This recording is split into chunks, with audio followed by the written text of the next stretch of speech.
President Trump. Two words that still simply do not belong together, like baby pubes or haunted horse. This week actually began promisingly for the president as he addressed Congress with what appeared to be a more disciplined tone.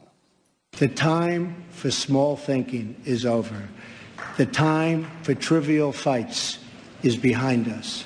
Okay, here's the thing about that. I know that's supposed to be a reassuring statement, but it could actually go either way. The time for trivial fights is behind us. The time for major fights is here, which is why I am launching a full-scale invasion of Australia. Who's with me? The speech actually got rave reviews, and for almost 24 hours, it seemed the White House might finally be getting on track, until this happened. The Washington Post now reporting tonight that Attorney General Jeff Sessions, when he was still a senator and an advisor to the Trump campaign, had meetings with Russia's ambassador to the U.S., but did not disclose them during his confirmation hearings. Yes, Jeff Sessions, Trump's Attorney General, and the unfortunate result of Dobby the House Elf's one-night stand with a Confederate flag, got in trouble this week for undisclosed meetings with Russia's ambassador, something which in itself is not against the law. The problem is, Sessions' confirmation hearing featured this exchange. If there is any evidence that anyone affiliated with the Trump campaign communicated with the Russian government in the course of this campaign, what will you do? Senator Franken, I'm not aware of any of those activities. I have been called a surrogate at a time or two in that campaign, and I did not have communications with the Russians, and I'm unable to comment on it. Now, there is an obvious problem there. As we now know, what he just said is not true. But perhaps the weirder thing is that was an unforced error. He wasn't even asked whether he'd met with the Russians. He just implicated himself out of the blue, which should have been immediately suspicious. If you ask someone how their weekend was and they say, well, I definitely wasn't masturbating into the Slurpee machine at the 7-Eleven, you check the fucking security cameras at the 7-Eleven and you don't act surprised. And you can sort of tell that Sessions knew he'd fucked up, because watch his expression immediately afterward. I did not have communications with the Russians, and I'm unable to comment on it. Very well.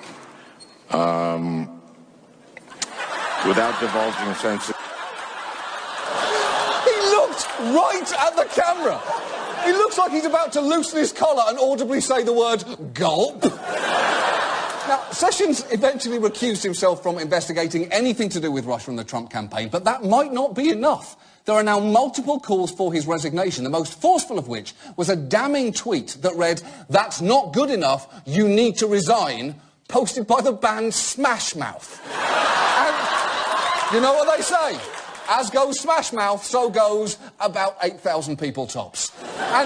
And to be clear, it wasn't just Sessions meeting with Russian officials last year. Many Trump campaign operatives, including J.D. Gordon and Carter Page, met with the Russian ambassador, Sergei Kislyak, as did Jared Kushner. And again, there was nothing inherently wrong there, but it doesn't look great that every time Trump associates are asked about Russia, they respond like they're trying to hide something. Just watch former policy advisor Carter Page on Thursday.